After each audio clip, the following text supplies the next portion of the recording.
बोध गया एक ऐसा स्थान है जो केवल एक धार्मिक स्थान नहीं बल्कि एक इतिहास है।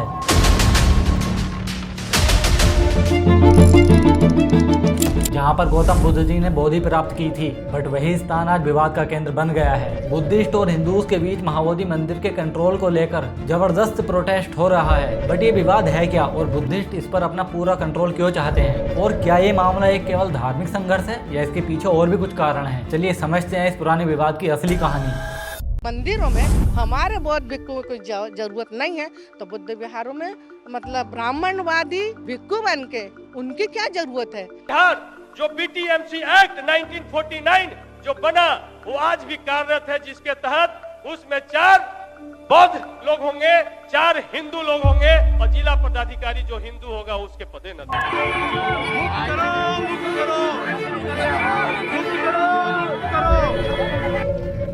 देखो, गया वो पवित्र स्थान है जहाँ पर गौतम बुद्ध जी ने एनलाइटमेंट को प्राप्त किया था। ये स्थान केवल भारतीय बुद्धिस्ट ही नहीं बल्कि दुनिया भर के लोगों के लिए बहुत ही ज्यादा महत्वपूर्ण है। But the main point is कि ये महाबोधि मंदिर हमेशा से ही बुद्धिस्ट के हाथों में नहीं था। एक समय था जब ये मंदिर पूरे तरीके से हिंदू कस्टोडियंस के हाथ में था। जैसे जैसे भारत में बुद्धिस्ट धर्म का प्रभाव कम हुआ और हिंदू धर्म का प्रभाव बढ़ने लगा, जिसके ही बाद इस मंदिर पर पूरे तरीके से हिंदू महंत का कंट्रोल हो गया था। फिर आया 19वीं सदी का बौद्धिस्ट रेनेसां, जब अंगारिका धर्मपाला जैसे लोगों ने मंदिर को बुद्धिस्ट को वापस दिलाने के लिए आंदोलन शुरू किया। बट हिंदू कस्टोडियन की मजबूत स्थिति के कारण पूरा कंट्रोल लेना थोड़ा मुश्किल पड़ा, जिसके बाद 1949 में गवर्नमेंट ऑफ बिहार ने एक कॉम्प्रोमाइज सॉल्यूशन दिया जो था बोध गया टेम्पल एक्ट 1949। और इस एक्ट के बाद पूरे महाबोधि मंदिर का कंट्रोल एक मैनेजमेंट कमेटी के हाथ में दे दिया गया, जिसमें 4 बुद्धिस्ट मेंबर को रखा गया और 4 हिंदू मेंबर्स को रखा गया, जिसके हेड के तौर पर गया के डिस्ट्रिक्ट मजिस्ट्रेट को रखा गया। जिसके बाद 2013 में एक अमेंडमेंट किया गया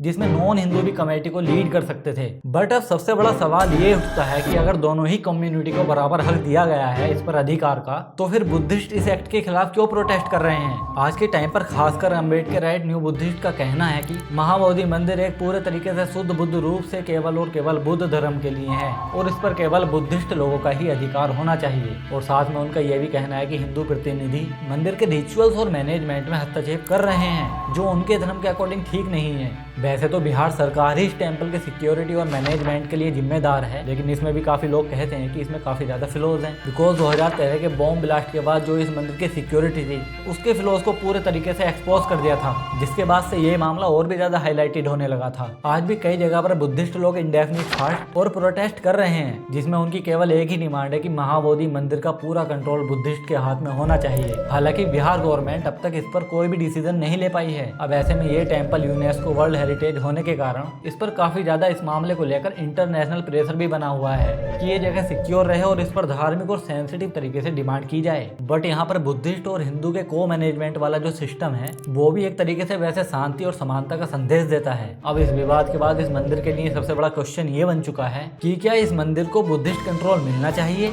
या फिर एक शेयर्ड हेरिटेज ही बना रहना चाहिए, क्योंकि भारत एक धर्मनिरपेक्ष देश है। अब ऐसे में सबसे बड़ा प्रश्न यही तो उठता है कि इसका कंट्रोल एक ही कम्युनिटी को मिलना चाहिए या बैलेंस्ड कमेटी के हाथ में रहना चाहिए। बिकॉज बोध गया टेम्पल एक्ट 1949 एक कॉम्प्रोमाइज सॉल्यूशन था जो हिंदू और बुद्धिस्ट लोगों के रिप्रेजेंटेशन को बैलेंस करता है। बट आज के समय में ये बैलेंस किस हद तक मेंटेन हो पा रहा है ये एक अलग मुद्दा है। अब इस डिस्प्यूट का एक और ये भी पहलू है कि अगर बुद्धिस्ट लोगों को पूरा कंट्रोल मिलता है तो क्या ये लोग एक नया प्रेसिडेंट सेट करेंगे कि किसी भी धार्मिक स्थान पर उन्हीं के लोगों का नियंत्रण हो, और क्या फिर कोएग्जिस्टेंस और शेयर हेरिटेज वाला कॉन्सेप्ट ही खत्म हो जाएगा। क्योंकि ऐसे में ये विवाद केवल एक मंदिर का ही नहीं बल्कि भारत में एक धार्मिक और सामाजिक संवेदनशीलता का एक टेस्ट भी है। अब ऐसे में इस मुद्दे को लेकर आपका क्या कहना है, और खास करके जो लोग गया जिले से आते हैं इस बारे में पूरी जानकारी कमेंट में दे सकते हैं। बाकी बुद्धिस्ट को इस पर पूरा कंट्रोल मिलना चाहिए या नहीं ये बात भी कमेंट में जरूर बताना। बाकी आज की वीडियो में इतना ही, धन्यवाद। मिलते हैं नेक्स्ट वीडियो में।